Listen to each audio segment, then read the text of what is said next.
Okay, before I got too carried away, figured I'd get my phone out and make a quick video. So this is how to do your own European mounts at home. As you can see, I'm starting to skin my 3-point from last weekend and my cousin Steven's 8 from last weekend. I'll prop my phone up, do a little time lapse of me cutting these heads up, and yeah. Okay, I'm gonna start out by showing you the series of cuts I'm gonna make. So I already started with this one. I start going up the nose, and then I do a X cut to each of the antlers. Isn't it wild what deer go through? This is what it would look like with the skin closed up. He had skull exposed from fighting and rubbing, and this is all cut and scabbed up right here. Isn't that insane? It just gives you so much respect for these animals. Whitetails are so tough.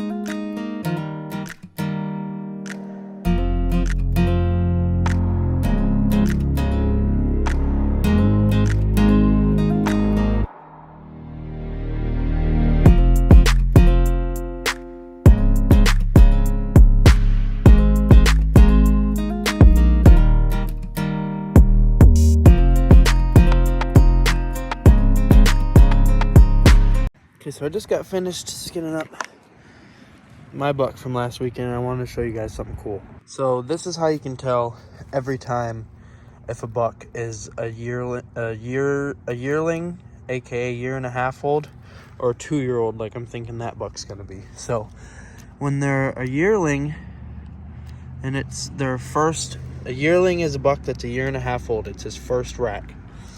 They have baby teeth. And these baby teeth will look extremely worn down. Just a little lesson on rough aging deer. I wish I had an older jawbone so I could show you guys what an older buck looks like, but unfortunately I don't. But on an older buck, so ignore these teeth, ignore from here this way, and let's say he's a 2.5-year-old. So if he's a 2.5-year-old, he would have nice sharp teeth up here. And then if he was a 3-year-old, the staining on these teeth would be, the part that's stained would be thicker than the part that's white. And then so on as you go back to jaw every other year. But I'm gonna get the eyes out of mine and get Steven's done. I'll give you guys an update later once I get the boiler fired up.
You guys are probably gonna notice this is like the 4th sweatshirt I'm wearing in these time lapses.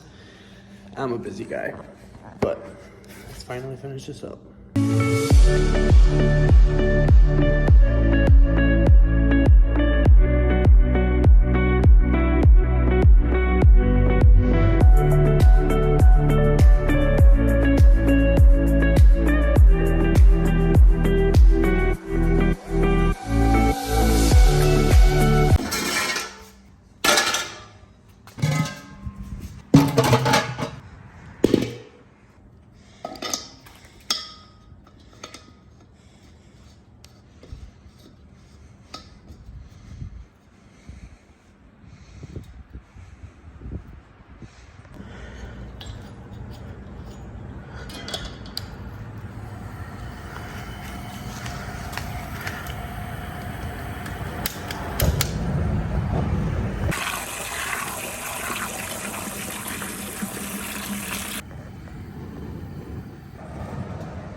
Alright guys, I'm out here. It's been like a week since I skinned these things, but got Stevens 8 in my 3-point in the pot right now boiling.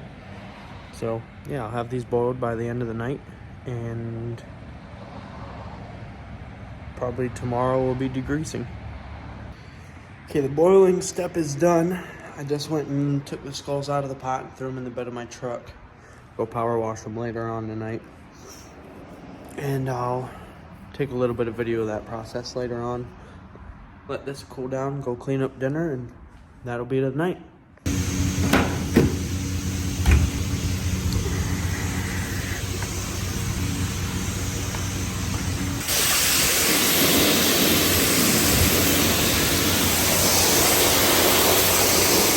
All right, we're back out here again. Today we're degreasing me and Steven's heads.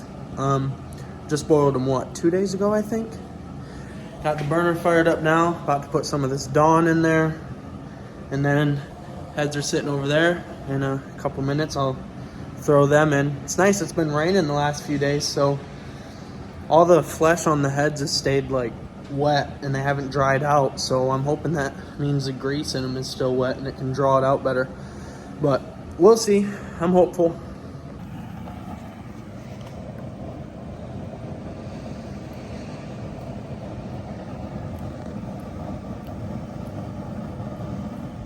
Good soup.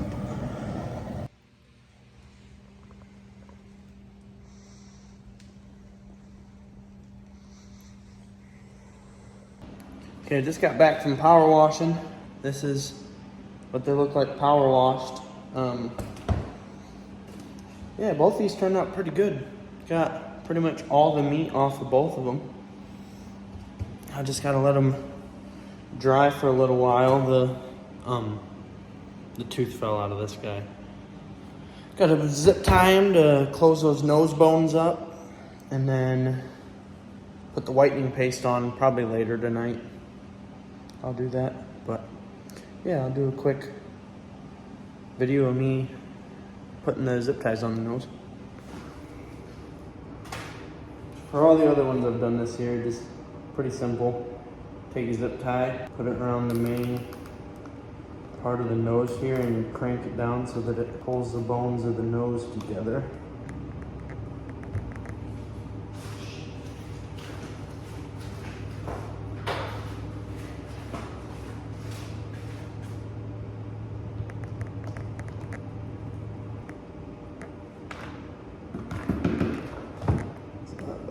There's just a little bit of meat in there interfering with how the bones are supposed to sit.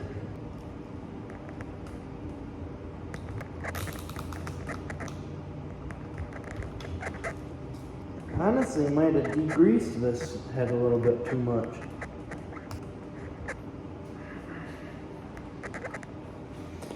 Okay, now let's do the nose on mine. Meat in this one too, scrape that out of there.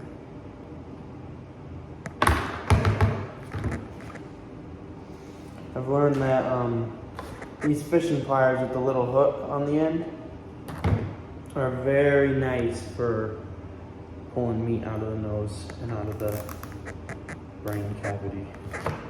That little hook really can reach in there and grab shit well.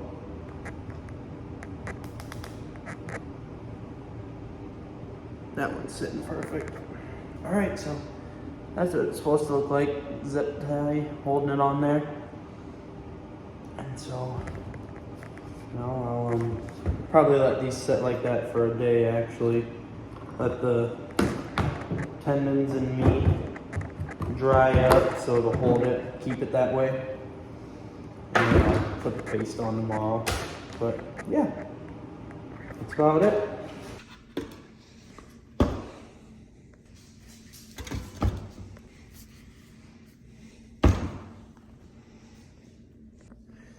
Okay, we're on to the second to last step of doing European mounts. Gotta take all these peroxides and turn them into a paste in this bowl and completely cover the skulls in them. So I'll do a quick time lapse of me doing that, and then These will sit for a week and you'll get an update when I'm all done.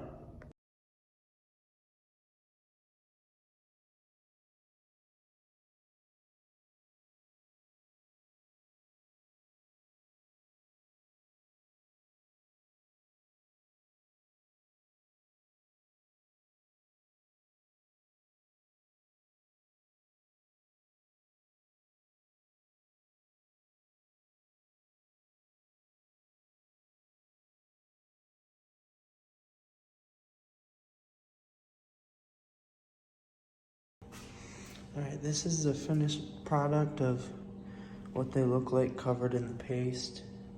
And I mean, it's starting to whiten already. I always notice a difference already. So running these to the basement so they can stay warm, and we'll show you the process, how it looks at the end of the week.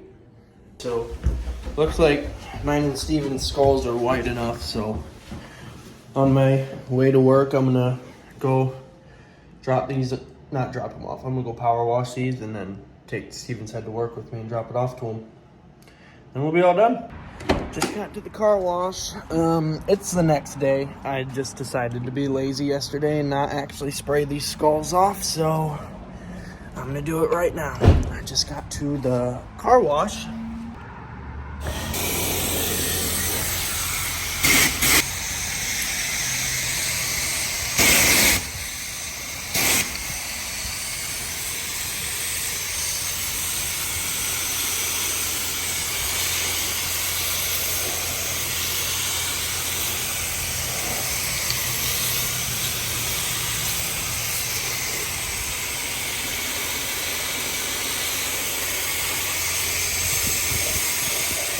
Right now I'm just power washing off the peroxide paste that I put on my head for the whitening process. Alright guys, this is my, hold on, let me turn on the big light. This is my finished European mount. Turned out very nice, of my 2023 buck. And yeah, so I was gonna make this a how-to video, so I'll just list off the steps real quick here at the end of the video. So the first step is skinning. Skin the head. I take the eyes out, just makes it easier. Get as much meat off of the head as you can. Then you boil until the meat on the front of the skull and the nose is like loose and falling off. And then I go power wash, get done power washing, and boil it again with Dawn dish soap for like 20 to 30 minutes, pretty much until these nose bones on the tip of the nose, pretty much until those get loose is when I stop degreasing. When those are like about to fall out, that's when I stop degreasing, because then you know that you've loosened up so much meat that the bones aren't even holding together all the way. So then you stop it there, power wash it, and you get everything off of it. You get all the meat on the back of the head, inside of the nose, everything off of it. And then once you're done doing that, you get your whitening solution, which I use this stuff, the Sally's Beauty peroxide, 20 volume clear, 20 volume cream, and I use the powder stuff. I don't know what it's called, I'll figure it out real quick. Use this powder stuff, Clarisol BW2, and you mix all that together into a nice little paste and completely cover the skull in it, and I let it sit about a week, and then it turns out nice and white like that. But yeah, that's how I do European mounts, and take some more pictures. Alright, that's the end of that video. Hope you guys learned a little something about doing European mounts, and I hope this is helpful for you in the future, and I just hope you enjoyed watching me do them. Next year I'm going to be doing those for money, so if you have any friends or family or anyone that lives in Southeast Michigan, next year send them my way, and I'll be doing European mounts for people. So that'll be pretty cool. But anyways, see you guys later. Peace out.